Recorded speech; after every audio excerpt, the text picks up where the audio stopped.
Dokimon Quest is a monster catcher game. Explore, catch some Dokimon, and find your missing childhood friend. I finished the game, kind of. There's a DLC, but I don't think I'll be playing that. You choose your starter, Dokimon, and off you go. The cool thing about this game is that you can re-battle the trainers, rangers. Yeah, they're called rangers in this game. A cute little tribute to Pokemon Ranger. By re-battling them, you get the experience points and money. Seems like an infinite money and experience cheat, but if you fight them too much, their levels increase, so you have to keep an eye out for that. While I do enjoy exploring, the way the roads and areas are designed is kinda time-wasty. See, there's this huge section that looks fun to explore only for you to hit a dead end surrounded by tall grass and similar things. Dokimon are guaranteed to appear there, wasting even more of your time. The map is so big yet so empty that it's starting to make me realize why I prefer Pokemon Generation 1 and Generation 5 over all the other mainline Pokemon games. Gen 1 had a simple layout and straightforward places to explore, and if you got lucky, you found a cool item. Gen 5, it had tons of places to explore accompanied by great music. Discovering things kept me excited when something unexpected happened, like that cute little event in the Dream Yard where a Musharna steps in with illusions to save a Muna from being kicked around by Team Plasma Grunts. It's awesome. It feels like those big areas were intentionally designed to be explored and reward you with items. If there are no items, then there are new Pokemon encounters for you to remember when you need them to finish your Pokédex. Even after that scene, there's still so much to explore, but there are obstacles blocking your way, so in your head, you know you definitely need to go back there later to see what else is hidden. In Dokimon, there are ledges that look like I should be able to jump off of them, but then there's one specific part where I just can't for some reason. Why?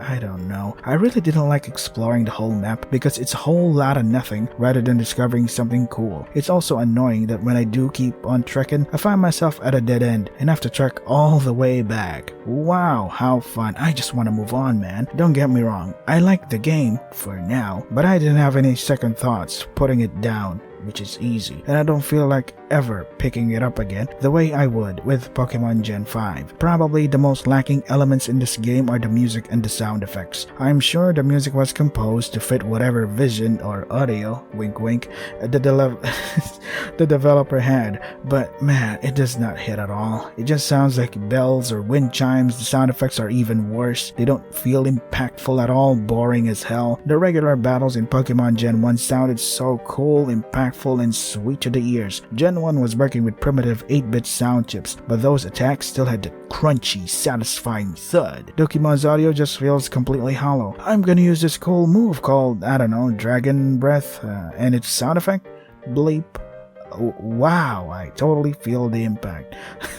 Then there's this flight guy or whatever his name is. He's supposed to give you a way to learn the flight ability, a fast travel system so you don't have to deal with getting lost and finding nothing. Well, I did most of the quest and the asshole still won't teach me flight. The game completely fails to explain that it's gated behind an obscure progression requirement or a specific vendor thing card. I don't know. I looked up a guide, saw the tedious steps, gave up instantly, and was content with ending the game right then and there. I already found a childhood friend and defeated the big bad. What else is there to do? Well, there's plenty, but I wasn't motivated to continue. The whole premise at the start of the game was that this childhood friend went missing and I had to go find her. I did it. I don't care about anything else. It didn't give me that Oliver twist, please can I have some more kind of feeling. See, when I finished both Pokemon Gen 1 and 5, both gave me that, man, I want more of this kind of feeling. And you know what? You can. In Gen 1, you can continue catching Pokemon, filling up your Pokédex, or if you're brave enough, go to Cerulean Cave and hunt down Mewtwo while dealing with wild Pokemon that are level 60 and above. I tried to run away from battles, but these guys won't let you escape. It's like you have to face them and win, or faint and go back. Is this what I've been training for this whole time?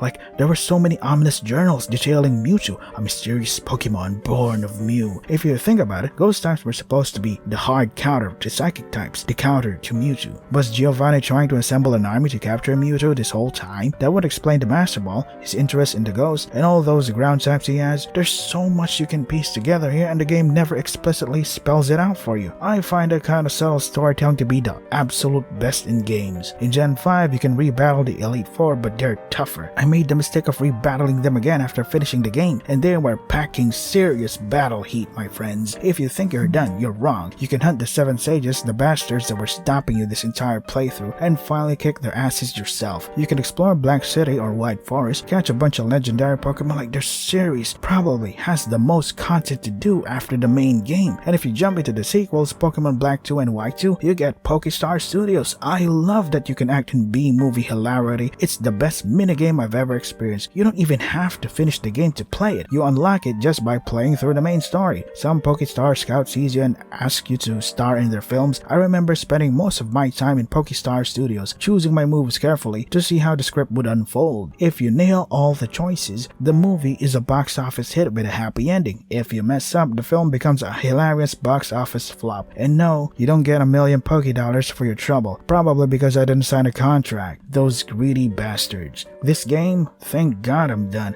I don't care to see if I missed anything. The more I played, the more I slowly stopped caring for it. I don't know why, but if I feel compelled to play a game rather than wanting to play it, the more I despise it after putting it down. The game's fine for what it is. It was obviously made with a lot of effort, but the little things like the music and sound effects and the bigger things like the exploration are off. If you don't hear a satisfying sound when you attack, you're just looking at 2 pictures move. When you walk around and Dokimon appear every 5 seconds, exploration becomes tedious, especially if you're not gonna get anything from exploring anyway. If you're okay with all of that, then this game is definitely for you.